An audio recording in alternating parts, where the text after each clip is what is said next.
good news po sa ating mga kababayan dahil pwede na tayo makapunta dito sa Japan at manirahan mismo dito.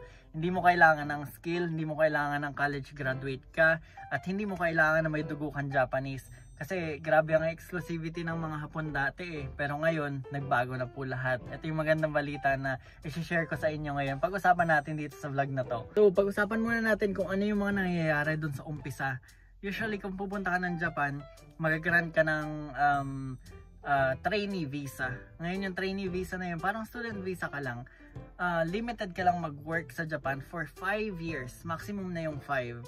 After ng 5 years, nakaipon ka o hindi, may natutunan ka o wala, kailangan mo na umuwi ng Japan.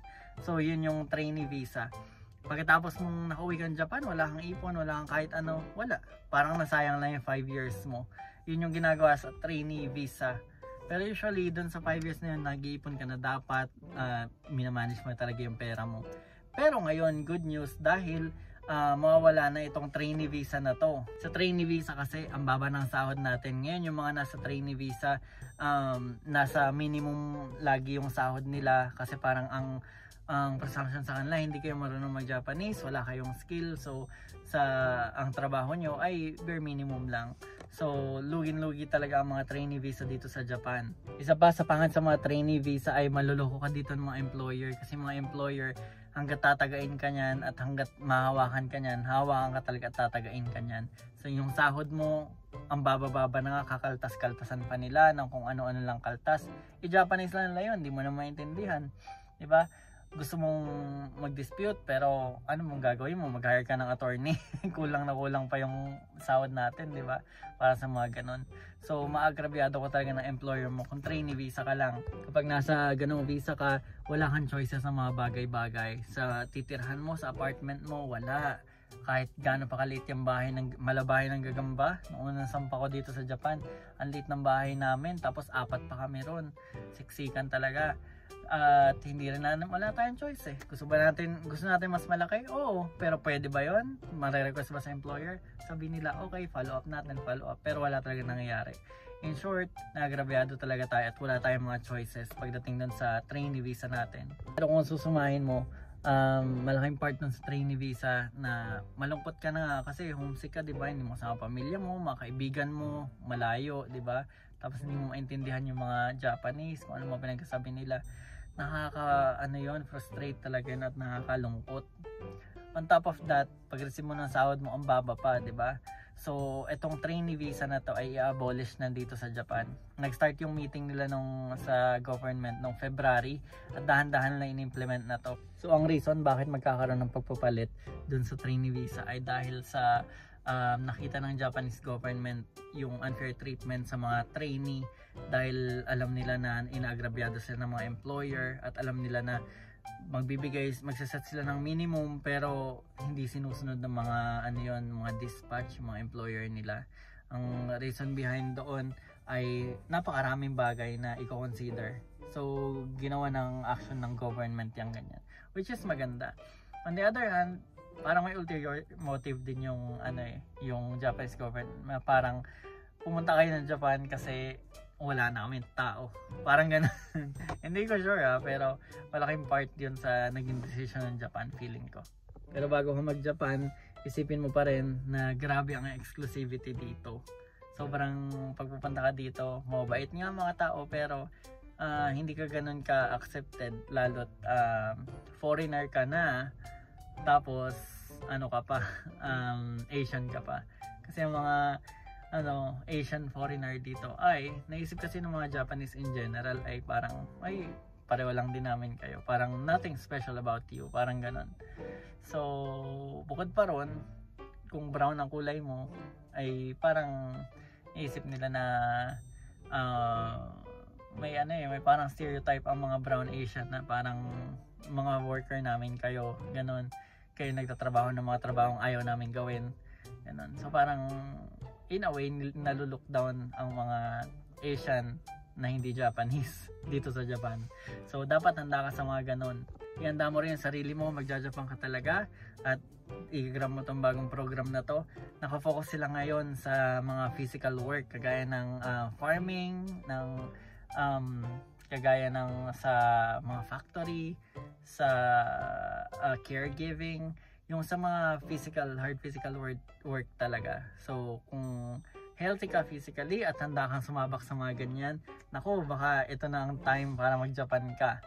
So isa sa mga gandang bagay kapag magja-Japan ka na talaga at nakuha mo na itong bagong visa na to, hindi na trainee, ay pwede kang magstay for more than 5 years. Ibig sabihin, pwede kang magstay for 6 years, 7 years, 8 years, 9 years, 10 years, indefinitely.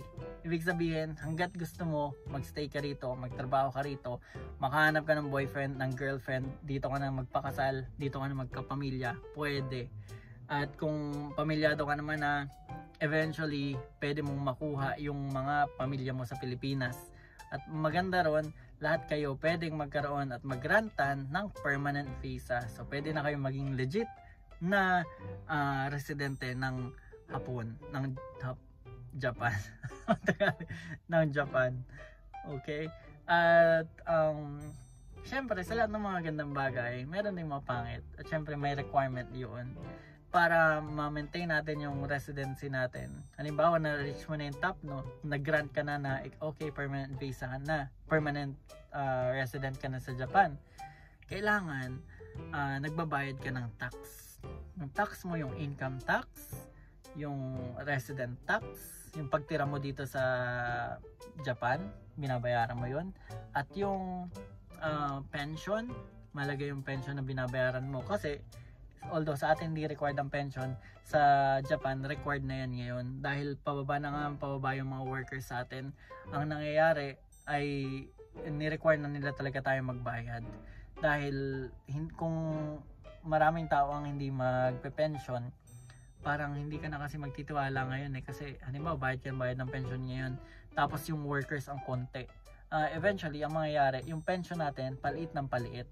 Habang patagal ng patagal, patas ng patas yung inflation. So, walang kalaban-laban yung pension natin sa bayarin, sa pamumuhay, sa standard of living. In other words, hindi ka bubuhay ng pension mo. Pero kailangan mo pa rin magbayad ng pension kung gusto mo tumira sa Japan. Pero lahat yan mababayaran mo as long as nagtatrabaho ka. Huwag may isipin na, paano kapag trabaho tapos maubos lang lahat ng mga nung sahod ko, magkatutang-utang ako. Hindi naman dadating sa ganung point. Kasi syempre, may matitira at matitira pa rin sa sahod mo. Hindi nga lang ganun kalaki, pero syempre habang nagle-level up ka, di ba? Paganda yung mga opportunities mo, tapos gumaganda rin yung may sahod mo. So, magtuloy-tuloy ka lang talaga. So mga kabayan, kung itong video na to ay napanood mo at naghihintay ka ng sign kung magja-Japan ka ba o hindi, ay ito na talaga ang sign para mag-Japan ka. This is the perfect timing para gawin mo na at i-fulfill mo yung dream mo. Makita mo yung mga anime, manirahan ka dito sa Japan at makabili ka ng anime goods at experiencein mo lahat ng about sa Japan. Kasi napakaraming magandang bagay sa Japan pero marami ding hindi magandang bagay sa Japan. Yun naman gano'n naman talagang buhay. Masaya naman ang buhay dahil may mga pangit na magandang bagay. Paano mo ma-appreciate magandang bagay kung walang pangit, di ba? Or paano mo naman makikita ang pangit ang isang bagay kung walang maganda, di ba? Balance lang, kumbaga yin yang. So, naghihintay ka ng sign? Eto na, mag-Japan ka na. Pero kung hindi mo naman dream to, ang personal opinion ko dito ay kahit nag-offer ng Japan ng ganyan, mas maganda pa rin na kung may choice ka, kung iisip mo na mas better ang buhay mo sa Pilipinas, mas maganda na magstay ka sa Pilipinas at magbakasyon ka lang sa Japan. Dahil sa Japan, hindi mo mapapansin parang palipas yung oras, tumatanda. Parang puro trabaho lang talaga dito sa Japan. Sobrang trabaho, tulog, kain. Parang ganun lang yung buhay dito. Lalo kapag nasa mga trabaho kang pisikalan.